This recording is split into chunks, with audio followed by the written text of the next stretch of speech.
13. Cheap and essential daily necessity, salt. 13. 价廉物美的日用品盐. When I was a child, I used to see a woman with an extremely large neck in our village. Every time I saw her, I would involuntarily take more glances at her. Later, I asked my grandma, "Why is her neck so big?" Grandma replied, "According to doctors, because she did not have enough iodized salt." When I was young, there were a fairly large number of mentally challenged people in the two neighboring villages. I asked my father, "Why are there so many retarded people in those two villages?" My father responded, "Possibly because they have had too much salt from Bayan Gully." Let me talk a little bit about my hometown in this paragraph. I spent my early childhood in my hometown where the Yellow River and Dasha River met. My family had an orchard and vegetable garden, from where I could look westward at the spectacular view of the Yellow River falling from the sky, which glittered in the sunshine. To the north, across the river, were the beautiful scenes of Wangjia Mountain and Wangjia Plain, and the flocks of horses, cattle, and goats on the shoals. To the south, wire-pulled boats and sheepskin rafts were ferrying passengers across Dasha River. To the east, cascades of houses were shaded and embraced by green trees. The two springs near the village were warm in winter and cool in summer. All year round, clear and sweet water flowed from these springs, and I grew up drinking their water until I became a teenager. Who doesn't say my hometown is good? But my hometown was exceptionally beautiful. Unfortunately, my hometown has now become the territory of the Dragon King.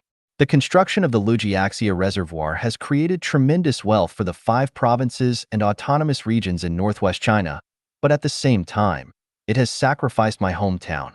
The building of the motherland requires everyone's sacrifice, and this is very reasonable. But what remains depressing is that, dear motherland, you have forgotten the people who have dedicated their homeland. I was barely a teenager when I left my beloved hometown and migrated to a new place, which was intersected with ravines. There was barren soil, endless desolation, and no more beautiful scenery. What remained were the primordial scenes of struggling for survival. My uncle had to leave for other places with my cousins and beg for food. These scenes are still vivid and fresh in my mind, and each time I recall them, my tears flow. Motherland, can't you make some compensation for your faithful children who have sacrificed for you? Yes, you can, and you did. Every time you only gave us a set of selected works of Mao Zedong for consolation. Your representatives came 5 times, so our family got 5 sets of selected works of Mao Zedong. The spiritual power is infinite, and the force of example is immense. But you have overlooked the fact that we are merely ordinary people. Even if you have piled my house and courtyard with selected works of Mao Zedong, we still need food and clothes, and need to get married. Motherland, have you ever thought about the lives of those poor people who have sacrificed their homeland for you when you spent hundreds of millions of RMB decorating Chang'an Avenue? Now let me return to the topic. There is a deep gully called Bayan Gully near the 2 villages just mentioned. In the gully, there flows a gurgling stream, not of clear spring water, but of salty and turbid water. In order to save a few coppers earned from selling eggs while having salt, the people there made salt from the water of Bayan Gully. The question of whether the people in the 2 villages got retarded from eating the salt from Bayan Gully can be left to scientists.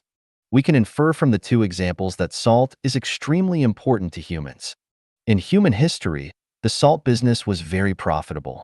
Salt merchants were the symbol of wealth.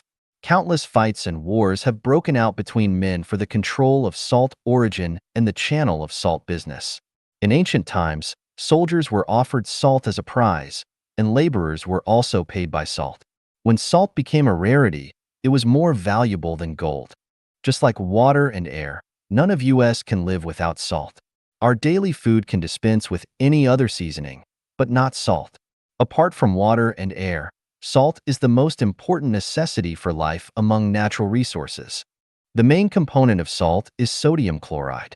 Rock salt, lake salt, salt bed salt, and sea salt may differ in their respective structures and composition.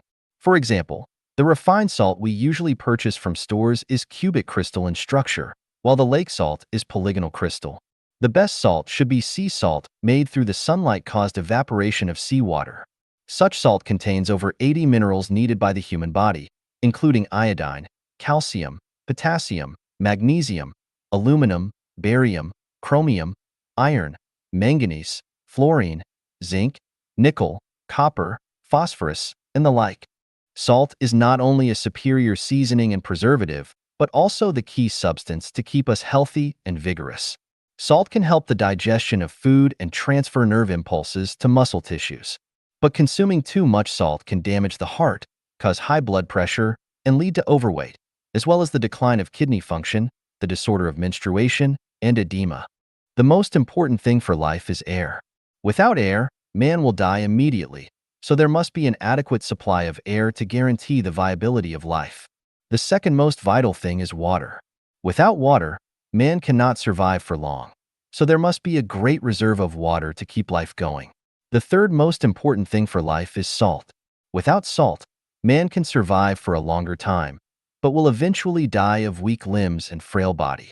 Therefore, it is also necessary to have a certain amount of salt in store which can be obtained with little effort. When we shop for salt, we will find that salt is lower priced in comparison with other goods.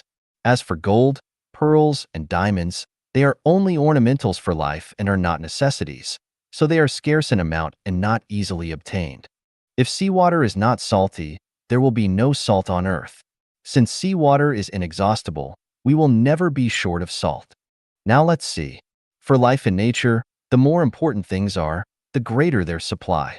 The less important things are, the smaller their supply. Is this simply a matter of unconscious coincidence of nature? Or is it a purposeful arrangement by some mysterious power?